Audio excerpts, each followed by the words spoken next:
नमस्कार दोस्तों, आप सभी का स्वागत है क्राइम गाथा चैनल पर। अगर आप चैनल पर नए हो, तो चैनल को सब्सक्राइब ज़रूर कर लें। आज हम एक और दिल दहला देने वाले मामले की बात करेंगे। यह कहानी उस शांति को तोड़ने वाली घटना की है, जिसने एक गांव को हमेशा के लिए बदल दिया। भारत के दक्षिण में कर्नाटक का मनोरम राज्य बसा है। इस राज्य की सुंदरता और संस्कृति हर किसी को अपनी ओर खींचती है।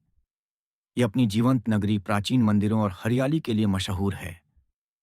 यहाँ का हर कोना इतिहास और प्रकृति का अनूठा संगम है। इस राज्य में उडुपी जिला है, जो अपनी धार्मिकता और परंपराओं के लिए जाना जाता है। उडुपी की पवित्र भूमि में श्रद्धा और विश्वास की गहरी जड़ें हैं। उडुपी के एक कोने में अजग नाम का शांत गांव है। यह गांव शहर की भागदौड़ से दूर एक अलग ही दुनिया बसाए हुए है। यह गांव हरे भरे जंगलों और घुमावदार रास्तों से घिरा है। यहाँ की शांत हवा में प्रकृति की खुशबू बिखरी रहती है। यहाँ जिंदगी धीमी और सुकून भरी है, जहाँ सभी एक दूसरे को जानते हैं। हर घर की कहानी आपस में जुड़ी हुई सी लगती है। लेकिन एक दिन इस शांति को एक भयावह घटना ने तोड़ दिया। वह दिन गांव के इतिहास में काले अक्षरों में लिखा गया। गांव में एक अपराध हुआ, जिसने सबको झकझोर कर रख दिया। इस घटना ने हर दिल में डर और सवाल पैदा कर दिए। अजग में 44 साल के बालकृष्ण पुजारी अपने परिवार के साथ रहते थे। वह एक साधारण आदमी थे, जिनका जीवन मेहनत और लगन से बना था। बालकृष्ण ने जिंदगी में कई मुश्किलों का सामना किया था। हर कठिनाई ने उन्हें और मजबूत बनाया था। फिर भी मेहनत से उन्होंने एक छोटा सा होटल खड़ा किया। यह होटल उनकी मेहनत और सपनों का प्रतीक था। उनके माता पिता, भाई बहन भी उनके साथ ही रहते थे। परिवार का यह बंधन उनकी सबसे बड़ी ताकत था। 2007 में बालकृष्ण ने प्रतिमा नाम की महिला से शादी की। यह शादी उनके जीवन में नई उम्मीद और खुशियां लाई।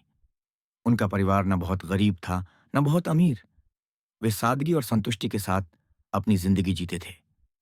मध्यम वर्गीय जिंदगी में वे संतुष्ट और खुश थे। उनके लिए छोटी छोटी खुशियां ही सब कुछ थीं। समय बीता और बालकृष्ण व प्रतिमा के 2 बच्चे हुए। इन बच्चों ने उनके घर को हंसी और उमंग से भर दिया। जैसे जैसे बच्चे बड़े हुए, उनकी पढ़ाई का खर्च बढ़ने लगा। यह खर्च धीरे धीरे परिवार पर बोझ बनने लगा था। ट्यूशन, दाखिला और आने जाने का खर्च बालकृष्ण पर भारी पड़ने लगा। उनके कंधों पर जिम्मेदारियों का पहाड़ बढ़ता जा रहा था। प्रतिमा ने फैसला किया कि वह भी कुछ काम करेगी। उसका यह निर्णय परिवार के लिए एक नया मोड़ लाया। उसने अपने पति से कहा कि वह घर के खर्च में हाथ बटाना चाहती है। प्रतिमा की यह इच्छा उनके रिश्ते में एक नई ताकत थी। बालकृष्ण ने सुझाव दिया कि नौकरी की बजाय वह कुछ अपना शुरू करे। उनका यह विचार प्रतिमा को आत्मनिर्भर बनाने की दिशा में था। उन्होंने कहा, तुम ब्यूटी पार्लर का कोर्स कर सकती हो। यह सलाह प्रतिमा के लिए एक नई राह खोलने वाली थी। प्रतिमा ने पास ही एक ब्यूटी पार्लर कोर्स में दाखिला लिया।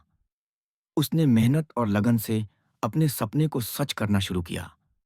कोर्स पूरा होने के बाद बालकृष्ण ने एक दुकान किराए पर ली। यह दुकान प्रतिमा के लिए एक नई शुरुआत का प्रतीक थी। अपनी बचत से उन्होंने कॉस्मेटिक सामान खरीदा। हर खरीदारी में उनका विश्वास और समर्पण झलकता था।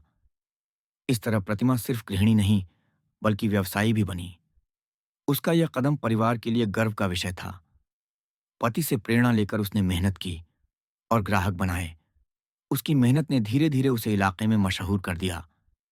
जैसे हर दंपति में होता है, उनके बीच भी कभी कभी झगड़े होते थे। ये झगड़े उनके रिश्ते की छोटी मोटी परीक्षाएं थीं, लेकिन शादी का बंधन और बच्चों की परवरिश उन्हें जोड़े रखता था।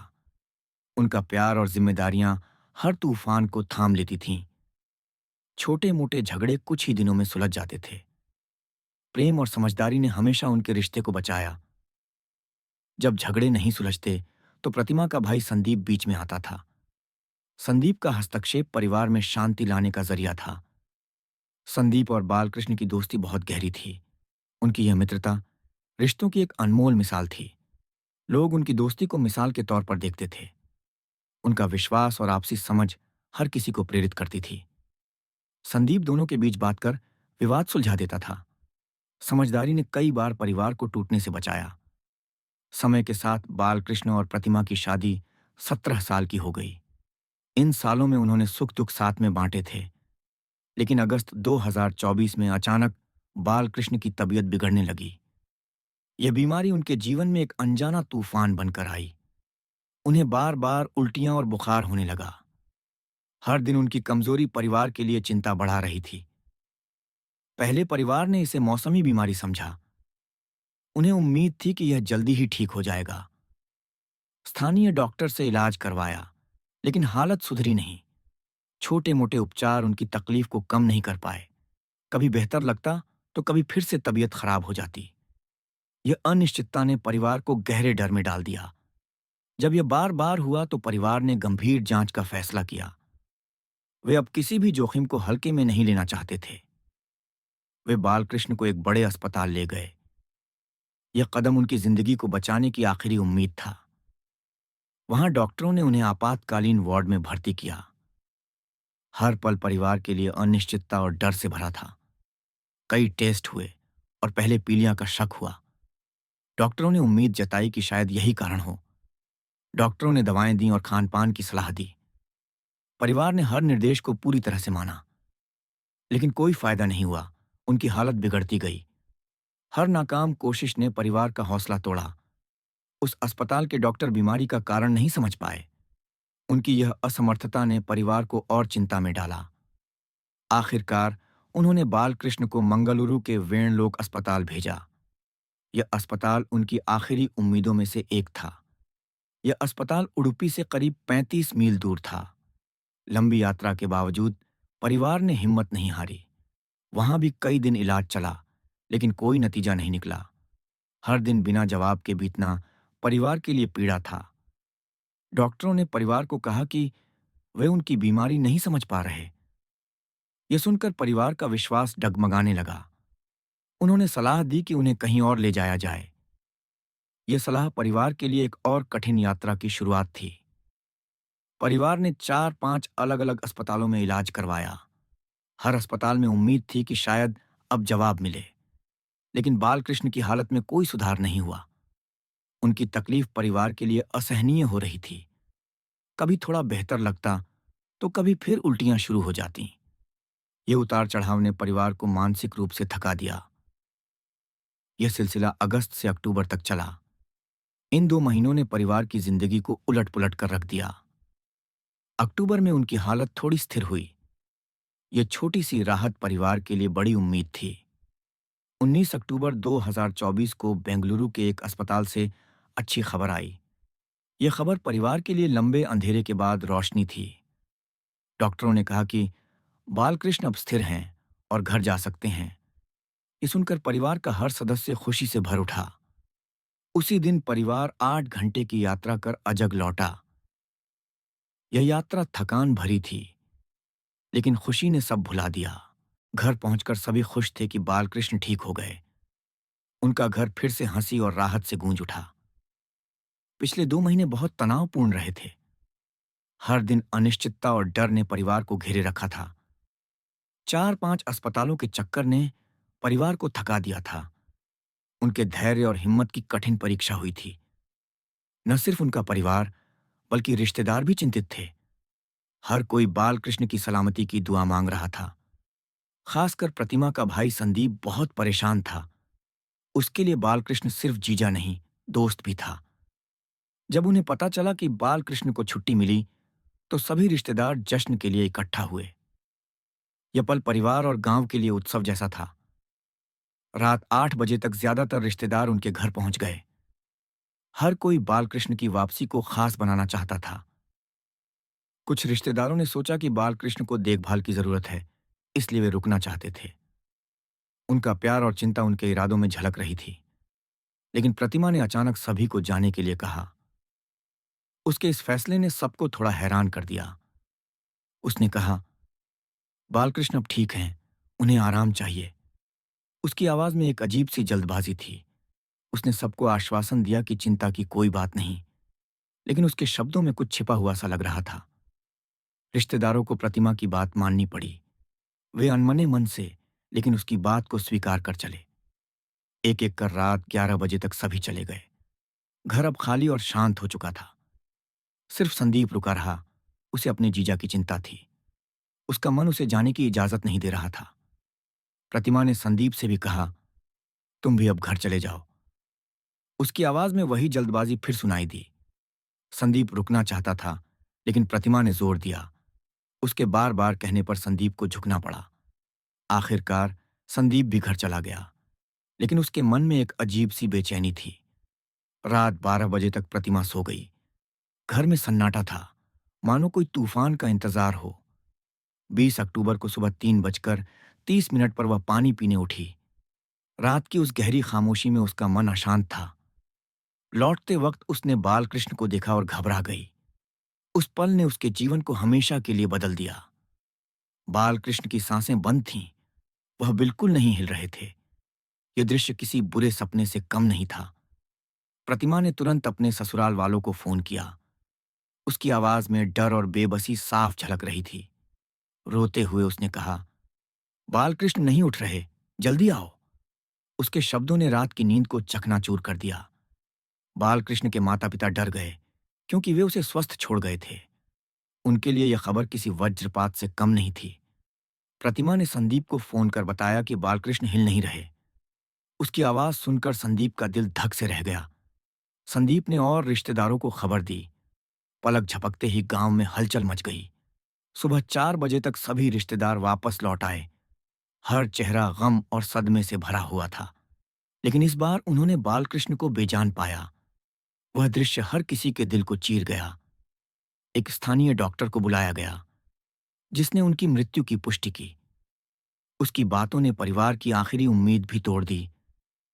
सबने यही माना कि उनकी बीमारी ने जान ले ली, लेकिन सच कुछ और ही कहानी बयां कर रहा था। लेकिन संदीप को कुछ गलत लगा। उसके मन में सवालों का तूफान उठने लगा था। उसने बालकृष्ण के चेहरे और गर्दन पर 2 लाल निशान देखे। ये निशान उसे किसी अनहोनी की आहट दे रहे थे। उसे याद आया कि 19 अक्टूबर को ये निशान नहीं थे। ये खोज उसके शक को और गहरा कर गई। संदीप को शक हुआ। उसने प्रतिमा से अकेले में बात की। वह सच जानने के लिए बेताब था। उसने पूछा, क्या रात को कोई घर आया था? उसके सवाल में गंभीरता और चिंता थी। प्रतिमा ने मना किया, कहा कि कोई नहीं आया, लेकिन उसकी आवाज में एक झिझक सी थी। उसने बताया कि उसने पानी की बोतल फेंकी थी, जिससे निशान बने। यह जवाब संदीप को विश्वास दिलाने में कमजोर था। संदीप को यकीन नहीं हुआ। उसे निशान संदिग्ध लगे। उसके मन में सवाल और गहरा रहे थे। फिर भी वह अपनी बहन से ज्यादा सवाल नहीं करता। लेकिन उसका मन सच को उजागर करने को बेकरार था। वह बालकृष्ण के माता पिता को सांत्वना देने लगता है। उसने अपने दुख को छिपाकर परिवार को संभाला। 20 अक्टूबर की सुबह तक और रिश्तेदार पहुंच गए। घर में मातम और सन्नाटा एक साथ पसर गया। अंतिम संस्कार की तैयारियां शुरू हो चुकी थीं। हर कोई अपने तरीके से दुख को सह रहा था, लेकिन संदीप के मन में संदेह बना रहा। वह सच के बिना चैन औष सकता था। वह चाहता था कि पोस्टमार्टम हो, ताकि सच सामने आए। उसके लिए सच जानना अब सबसे जरूरी था। पोस्टमार्टम के लिए प्रतिमा या माता पिता की सहमति चाहिए थी। यह फैसला परिवार के लिए कठिन था। संदीप ने पहले ही प्रतिमा से बात कर ली थी, लेकिन उसे प्रतिमा के जवाब पर भरोसा नहीं था। अब उसने बालकृष्ण के पिता संजीव से बात की। वह चाहता था कि संजीव सच की राह चुने। उसने कहा, मुझे लगता है यह स्वाभाविक मौत नहीं है। उसके शब्दों में दृढ़ता और चिंता थी। संजीव पढ़े लिखे थे और निशान देखकर सहमत हो गए। उन्हें भी अब कुछ गलत होने का एहसास हुआ। संजीव ने पोस्टमार्टम के लिए कानूनी कदम उठाए। यह फैसला उनके लिए भावनात्मक रूप से भारी था। 21 अक्टूबर को शव जांच के लिए अस्पताल भेजा गया। परिवार ने सच की उम्मीद में इंतजार शुरू किया। 22 अक्टूबर को पोस्टमार्टम के बाद शव लौटाया गया। यह दिन परिवार के लिए अंतिम विदाई का था। उसी दिन बालकृष्ण का अंतिम संस्कार हुआ। हर आंख में आंसू और दिल में सवाल थे। अगले दिन 23 अक्टूबर को संदीप ने फिर प्रतिमा से पूछा। वह सच के एक कदम और करीब था। क्या तुम्हें यकीन है कि कोई नहीं आया था? उसका सवाल अब पहले से ज्यादा गहरा था। प्रतिमा ने फिर इनकार किया, लेकिन उसकी आवाज में आत्मविश्वास कम था। लेकिन संदीप ने चौंकाने वाली बात कही। उसके शब्दों ने प्रतिमा को हिलाकर रख दिया। उसने कहा, मुझे पता है, तुम्हारा दिलीप हेगड़े से अफेयर था। ये रहस्य अब पर्दे से बाहर आ चुका था। प्रतिमा सन्न रह गई। उसके लिए यह पल सच्चाई का सामना करने जैसा था। संदीप ने पूछा, क्या दिलीप उस रात घर आया था? वह हर जवाब को गौर से सुन रहा था। प्रतिमा ने फिर मना किया, लेकिन उसकी बातें अब कमजोर पड़ रही थीं। उसने पूछा, तुम्हें दिलीप के बारे में कैसे पता? उसका सवाल डर और जिज्ञासा से भरा था।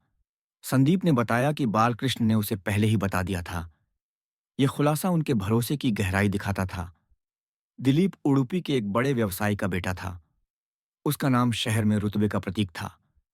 2019 में कोविड के दौरान वह मुंबई से लौटा था।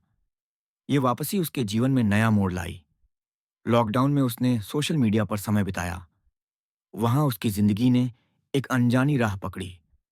सोकोदेवी ने प्रतिमा से ऑनलाइन मिला। ये मुलाकात एक छोटी सी चिंगारी थी। बातचीत बढ़ी और वे दोस्त बन गए। उनकी दोस्ती धीरे धीरे गहरी होती गई। जब उन्हें पता चला कि प्रतिमा उडुपी में रहती है, तो मिलने का फैसला हुआ। ये मुलाकात उनके रिश्ते को नया आयाम दे गई। उनकी पहली मुलाकात इतनी अच्छी थी कि नियमित मुलाकातें शुरू हुईं। हर मुलाकात उनके बीच की दूरी को कम करती थी। एक बार बालकृष्ण ने प्रतिमा को दिलीप के साथ देख लिया। ये पल उनके रिश्ते में एक दरार लाया। उसने प्रतिमा से इस बारे में बात की, लेकिन उसने अनसुना कर दिया। उसका इनकार बालकृष्ण के लिए तकलीफदेह था। बालकृष्ण ने संदीप को बताया कि प्रतिमा का अफेयर चल रहा है। ये बात संदीप के लिए एक बड़ा झटका थी। संदीप को यह सुनकर तकलीफ हुई। उसके लिए अपनी बहन का ऐसा चेहरा देखना मुश्किल था। उसने प्रतिमा को समझाया कि वह गलत कर रही है। वह चाहता था कि उसकी बहन सही रास्ते पर लौटे। प्रतिमा ने वादा किया कि वह ऐसा दोबारा नहीं करेगी। उसके इस वादे ने संदीप को थोड़ा सुकून दिया। इसके बाद न बालकृष्ण को न संदीप को शक हुआ। उन्हें लगा कि अब सब ठीक हो जाएगा। लेकिन बालकृष्ण की मौत ने संदीप का शक फिर जगा। उसके मन में छिपा सच अब बाहर आने को था। लाल निशानों ने उसे दिलीप पर शक करने को मजबूर किया। ये निशान उसके लिए एक अनसुलझी पहेली थे। उसने प्रतिमा से कहा, अगर कुछ छिपा रही हो तो सच बता दो। वह चाहता था कि सच सामने आए, चाहे वह कितना कड़वा हो। उसने चेतावनी दी कि पोस्टमार्टम से सच सामने आ जाएगा। ये चेतावनी प्रतिमा के लिए अंतिम मौका थी। प्रतिमा घबरा गई और आखिरकार सच बोल पड़ी। उसके लिए अब सच छिपाना असंभव हो गया था। उसने कबूल किया कि दिलीप उस रात घर आया था। यह कबूलनामा एक भयानक सच का पहला कदम था। उसने बताया कि दिलीप ने चाकू दिखाकर धमकाया। उसके शब्दों में डर और अपराध बोध झलक रहा था। फिर उसने तकिए से बालकृष्ण का गला घोंट दिया। यह खुलासा सुनकर संदीप का दिल टूट गया, लेकिन संदीप को यकीन नहीं हुआ। उसे लगा कि कहानी का और भी हिस्सा बाकी है। उसे लगा कि प्रतिमा अभी भी कुछ छिपा रही है। उसका अंतर्ज्ञान उसे सच की गहराई तक ले जा रहा था। उसने फिर चेतावनी दी कि सच सामने आएगा। वह प्रतिमा को आखिरी बार मौका दे रहा था। प्रतिमा डर गई और पूरी सच्चाई बता दी। उसके लिए अब कोई रास्ता नहीं बचा था। उसने कहा कि उसने जानबूझकर रिश्तेदारों को रोका था। यह सुनकर संदीप को अपनी बहन पर यकीन करना मुश्किल लगा। वह दिलीप के साथ मिलकर बालकृष्ण की हत्या करना चाहती थी। यह खुलासा एक भयानक साजिश का पर्दाफाश था। 19 से 20 अक्टूबर की रात दिलीप चुपके से घर में घुसा। उसकी चुपके से एंट्री ने रात को और डरावना बना दिया। प्रतिमा ने दरवाजा खुला छोड़ रखा था। यह उसकी योजना का हिस्सा था, जो अब सामने आ रहा था। दिलीप ने बाथरूम में छिपने से पहले इशारा मांगा। वह हर कदम पर सावधानी बरत रहा था। बाद में प्रतिमा ने उसे बाहर बुलाया। उसके इस कदम ने अपराध को और करीब ला दिया। दिलीप ने तकिया उठाकर बालकृष्ण के चेहरे पर दबाया। यह वह पल था जब एक जिंदगी खत्म होने वाली थी।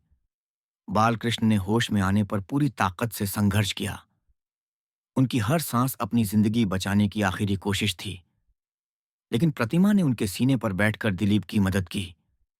उसका यह कृत्य विश्वास और प्यार को तार तार कर रहा था। उसने बालकृष्ण के दोनों हाथों को मजबूती से पकड़ लिया, ताकि वे बिल्कुल न हिल सकें। उसकी पकड़ में ठंडा क्रूर इरादा झलक रहा था। कुछ ही पलों में बालकृष्ण की ताकत जवाब दे गई। उनकी सांसें धीरे धीरे थमने लगीं, मानो जीवन उनसे रूठ रहा हो।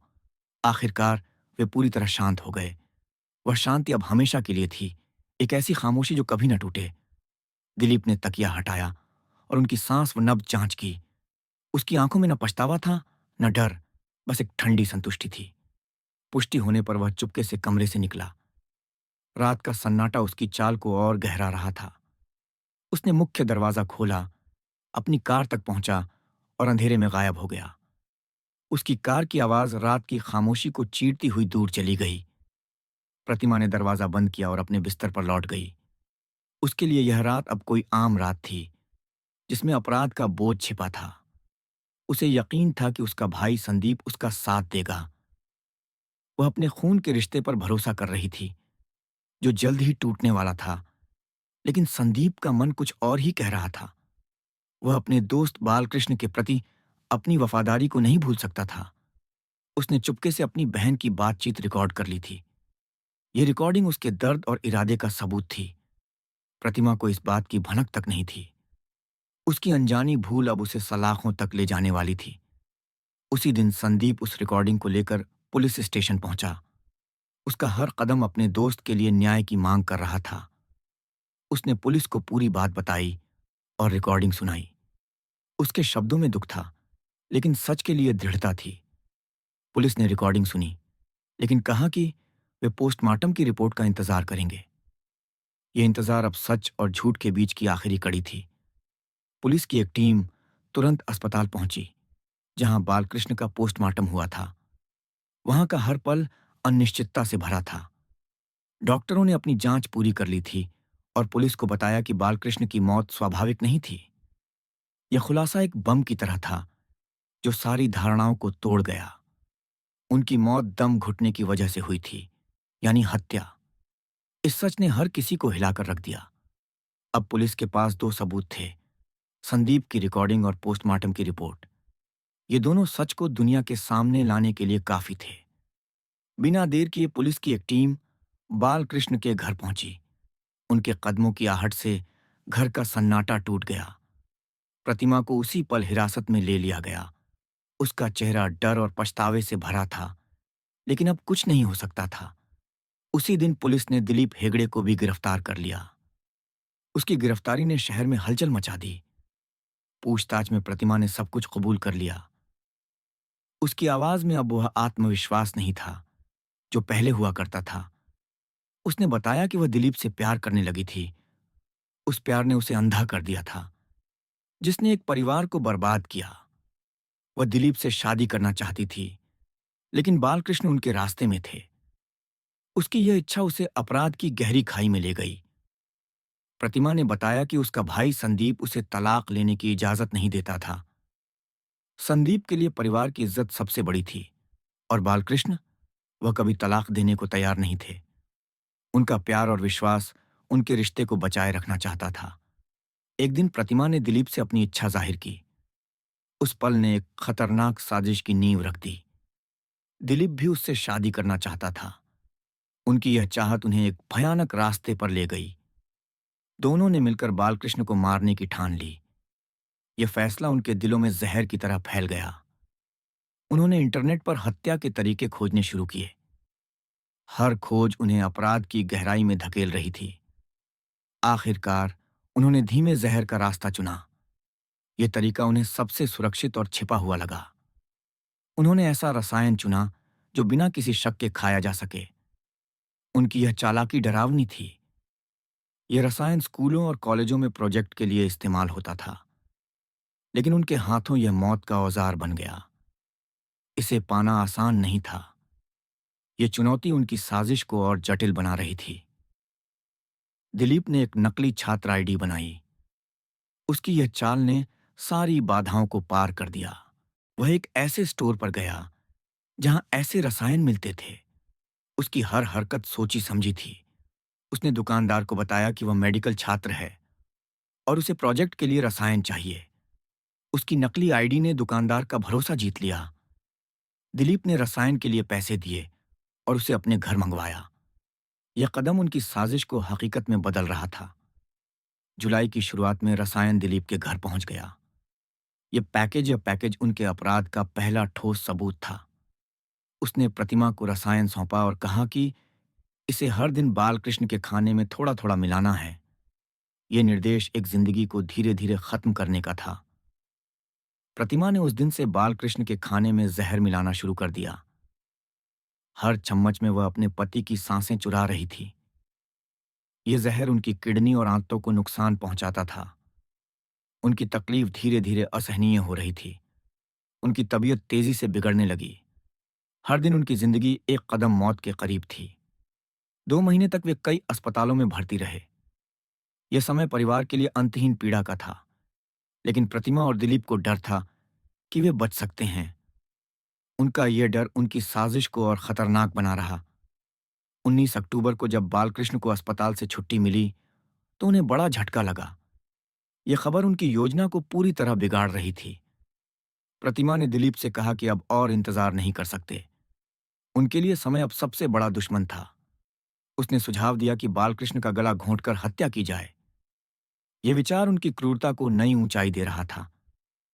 इससे ऐसा लगेगा कि उनकी मौत बीमारी की वजह से हुई। उनकी यह चाल हर शक को दबाने की कोशिश थी। दिलीप ने इस योजना को मंजूरी दे दी। यह फैसला अपराध को अंतिम रूप दे गया। प्रतिमा ने उसी रात सारे रिश्तेदारों को घर से भेजने की ठान ली। यह उसकी साजिश का सबसे जरूरी हिस्सा था। 19 अक्टूबर की रात, जब सब गहरी नींद में थे, प्रतिमा ने दिलीप को बुलाया। वह रात अब अपराध की काली स्याही से लिखी जा रही थी। दिलीप ने अपनी कार को घर से 100 मीटर दूर खड़ा किया। उसकी हर हरकत सावधानी और साजिश से भरी थी। प्रतिमा ने जानबूझकर दरवाजा खुला छोड़ रखा था। यह खुला दरवाजा मौत को न्योता दे रहा था। दिलीप चुपके से अंदर घुसा और तकिए से बालकृष्ण का दम घोंट दिया। यह वह पल था जब एक विश्वास हमेशा के लिए टूट गया। प्रतिमा ने उसकी मदद की। उसने तब तक नहीं छोड़ा जब तक बालकृष्ण की सांसें पूरी तरह बंद नहीं हो गईं। उसका यह कृत्य मानवता को शर्मसार कर रहा था। इसके बाद दोनों अलग हो गए, लेकिन सच को छिपाना अब उनके बस में नहीं था। पुलिस ने जल्द ही उन्हें पकड़ लिया। न्याय का पहिया अब तेजी से घूमने लगा था। अब दोनों सलाखों के पीछे हैं और मामला अदालत में है। उनका भविष्य अब कानून के हाथों में है। इस घटना ने अजग गांव और उडुपी शहर को हिलाकर रख दिया। गांव का हर कोना इस दुखद कहानी से गूंज उठा। सबसे चौंकाने वाली बात थी संदीप का अपनी बहन के खिलाफ खड़ा होना। उसने अपने रिश्ते से ऊपर सच को चुना। अगर पोस्टमार्टम न हुआ होता तो सच हमेशा दफन रहता।